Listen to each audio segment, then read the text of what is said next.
എല്ലാവർക്കും സ്വാഗതം.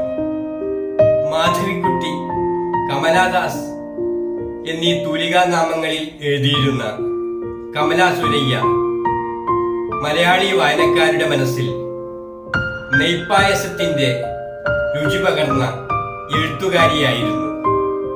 കമലാ സുരയ്യ തൃശൂർ ജില്ലയിലെ പുന്നയൂർകുളത്ത് 1934 മാർച്ച് 31 ജനിച്ചു.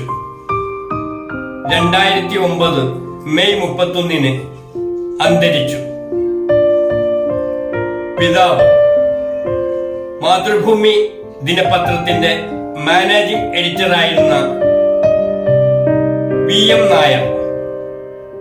മാതാവ് മലയാള സാഹിത്യത്തിന് ഒട്ടേറെ കാവ്യകൃതികൾ സമ്മാനിച്ച നാലപ്പാട്ട് ബാലാമണിയമ്മ.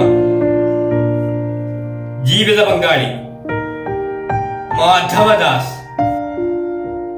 കമലാദാസ് എന്ന തൂലികാനാമത്തിൽ ഇംഗ്ലീഷിൽ കവിത എഴുതിയിരുന്ന ലോകപ്രശസ്തരായ ഇന്ത്യക്കാരിൽ പ്രമുഖയായിരുന്നു അവർ. മലയാളത്തിൽ മാധവിക്കുട്ടി എന്ന തൂലികാനാമത്തിലാണ് അവർ എഴുതിയിരുന്നത്. എന്റെ കഥ, ബാല്യകാല സ്മരണകൾ, നീർമാതളം പൂത്തകാലം, നഷ്ടപ്പെട്ട നീലാംബരി,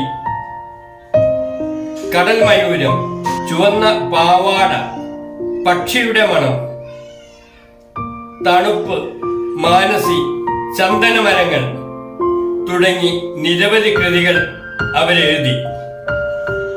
സുലോചന നാലപ്പാടുമായി ചേർന്ന് കവാടം, KL മോഹനവർമ്മയുമൊത്ത് അമാവാസി എന്നീ കൃതികളും പ്രസിദ്ധീകരിച്ചു.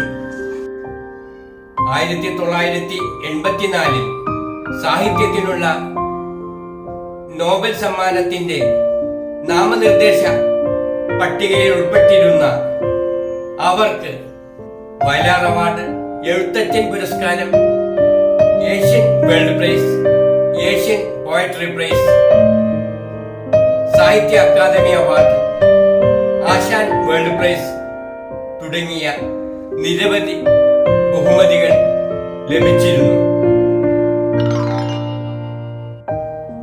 നമ്മുടെ എഴുത്തുകാരെയും കൃതികളെയും പരിചയപ്പെടുത്തുന്ന ഒരു പരിപാടിയാണിത്. ഈ വീഡിയോ ലൈക്കും ഷെയറും കമന്റും ചെയ്ത് നിങ്ങൾ പരിപൂർണമായി പിന്തുണക്കണമെന്ന് അഭ്യർത്ഥിക്കുന്നു.